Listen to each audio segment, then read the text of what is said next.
hi good afternoon আজি অন্য এটা ভিডিঅ'লৈ সকলোকে স্বাগতম জনাইছোঁ আশা কৰোঁ সকলো ভালে আছে আজি এতিয়া সময় 12:30 বাজিবলৈ হৈছে আৰু মোৰো ভাত বনোৱা টাইম হৈছেহি ৰাতিপুৱা বেলাতে আজি মানে বৰষুণ দিয়া নাছিলে আমাৰ ফালে আজি তেতিয়া ভাবিলোঁ অকমান বাৰীৰে মানে বন শাক ছিঙিলোঁ আৰু কি বনাম কি নবনাম আপোনালোকৰ লগতো আজি শ্বেয়াৰ কৰোঁ বুলি ভাবিলোঁ আৰু চাই যাওকচোন কেনেকুৱা পায় মোৰ ৰেচিপি কেইটা যদি ভাল পায় সকলোৱে কমেন্ট কৰি জনাবলৈ নাপাহৰিব বলক এতিয়া বনাওঁগে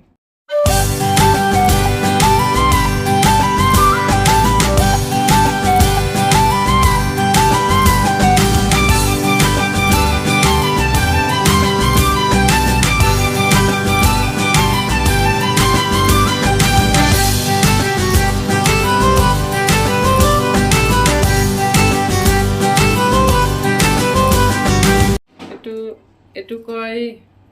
মাটি কান্দুৰি সৰু ল'ৰা ছোৱালী হেনো পেটৰ কাৰণে খুবেই ভাল পেটৰ বিষ বা অন্য পেটৰ অসুখৰ কাৰণে খুবেই ভাল আমাৰ আইতাহঁতে আগতে কোৱা শুনিছিলোঁ বাৰু সেইকাৰণে ময়ো মাজে মাজে ল'ৰাটোক এনেকৈ বনাই খুৱাওঁ বাৰু আজি মাটি কান্দুৰি আৰু এই সৰু মাছৰ জোল বনাম বুলি ভাবিছোঁ আৰু এইফালে খুতুৰা শাক মানিমুনি আৰু এইফালে এইটো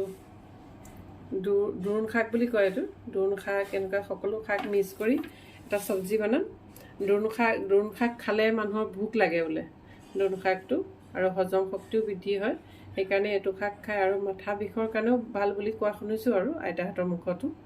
সেইকাৰণে আজি তাকে বনাম বুলি ভাবিছোঁ আপোনালোকৰ লগতো শ্বেয়াৰ কৰিছোঁ এইফালে ৰঙালাও ফুল লৈছোঁ বেচনৰ লগত বনাম আৰু এইফালে কচু শাক লৈছোঁ আৰু সৰু মাছ কণ বিলাহী আৰু জলকীয়া আজি সব ঘৰৰে হয় বাৰীৰ পৰা অলপ ৰাতিপুৱা ছিঙি আনিলোঁ ছিঙা নহ'ল দেখুওৱা নহ'লে বাৰু এনেকৈ দেখুৱাইছোঁ আপোনালোকক বাৰু অলপ মিঠাতেল সানি লৈছোঁ কলপাতখন প্ৰথমে লেৰেলাই লৈছোঁ এয়া অলপ মিঠাতেল সানি এইখিনি কচুখিনি ইয়াত দি দিছোঁ তাৰপিছত এয়া সৰু মাছখিনি বাছি লৈছিলোঁ নিমখ হালধি সানি লৈছোঁ এয়া দি দিছোঁ অলপ নিমখ দি দিছোঁ এয়া পাত্ৰত মেৰিয়াই প্ৰথম এনেকৈ ল'লোঁ তাৰপিছত এয়া এলুমিনিয়াম পেপাৰত এনেকৈ বান্ধি দিছোঁ এয়া কেৰাহী এখন গৰম কৰি লৈছোঁ এনেকৈ গৰম কৰি এইটো পেপাৰত এনেকৈ বান্ধি ইয়াত দি দিছোঁ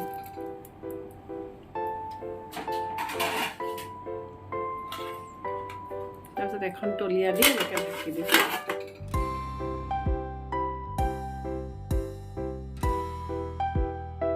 হৈ গ'ল মোৰ মাছ পাতত দিয়া অলপ নেমু চেপি দিছোঁ এতিয়া নেমুবোৰ ৰখে নাই দেখোন প্ৰথমে কেৰাহী গৰম কৰি তাত তেল দি অলপ পিঁয়াজ দিছোঁ দুটা শুকান জলকীয়া দিছোঁ কেইফুটামান নহৰু দিছোঁ অলপ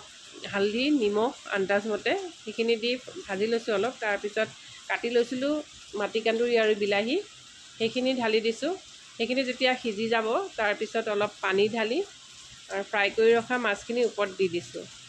আৰু এনেকৈ বনাই খাবচোন কেনেকুৱা লাগে ফাৰ্ষ্ট এনেকৈ খালোঁ আজিৰ ৰেচিপিকেইটা কেনেকুৱা পালে সকলোৱে কমেণ্ট কৰি জনাব আৰু যদিহে ভাল পালে সকলোৱে লাইক আৰু ছাবস্ক্ৰাইব কৰিব বুলি আশা ৰাখিলোঁ আৰু আহিব লগা ভিডিঅ'সমূহ পাই থাকিবলৈ ছাইডতে থকা বেল আইকনটো প্ৰেছ কৰি ৰাখিব আৰু সকলো ভালে থাকক সুখী থাকক বাই বাই